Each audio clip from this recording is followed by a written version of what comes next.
Imagine a man standing alone on the cold deck of an ocean liner. The sea is gray and vast. The wind is biting. In his hands, he grips a small leather bag close to his chest.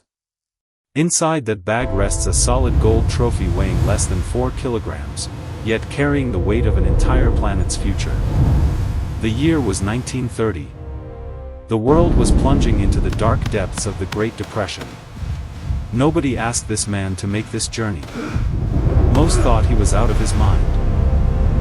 But Jules Rimet, the president of FIFA, held on to a quiet, radical belief that a simple game played with a leather ball could become a universal language capable of uniting divided nations.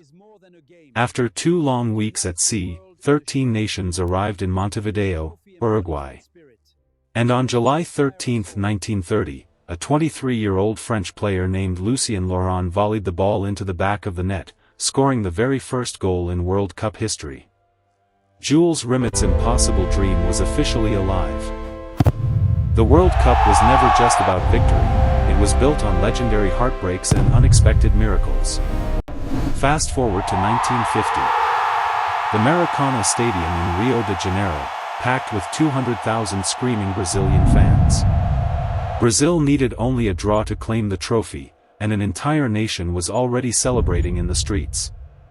But Uruguay shocked the world, coming from behind to win 2-1, plunging an entire country into a legendary, chilling silence known forever as the Maracanazo.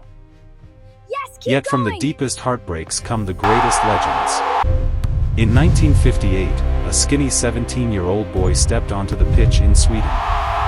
Growing up in extreme poverty, he couldn't afford a real football, so he perfected his skills by kicking a grapefruit stuffed inside an old sock. His name was Edson Arantes do Nascimento, known to the world as Pele. At just 17 years old, he scored twice in the final, lifting Brazil to their first ever World Cup glory and changing the sport forever. When Pele was injured during the 1962 World Cup, the world wrote Brazil off. But then stepped forward a player born with severe physical deformities. Doctors had claimed he would never walk properly because his legs curved in opposite directions. His name was Garrincha, the little bird. With his mesmerizing, unpredictable dribbling, Garrincha carried Brazil on his shoulders to back-to-back world titles.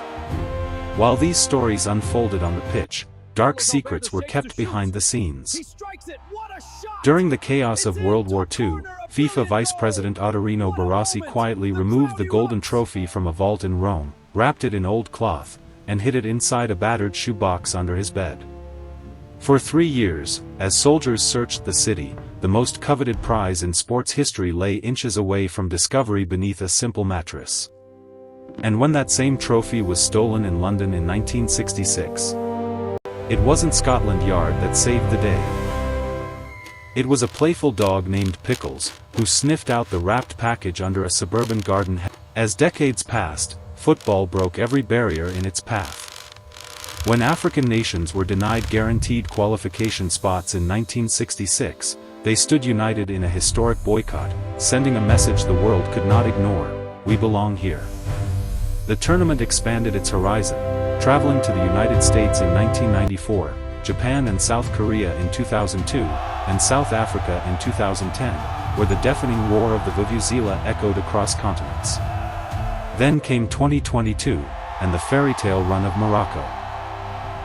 Becoming the first African and Arab nation in history to reach the semi-finals, they captured global hearts. When star player Achraf Hakimi chipped home the winning penalty against Spain, he didn't celebrate alone.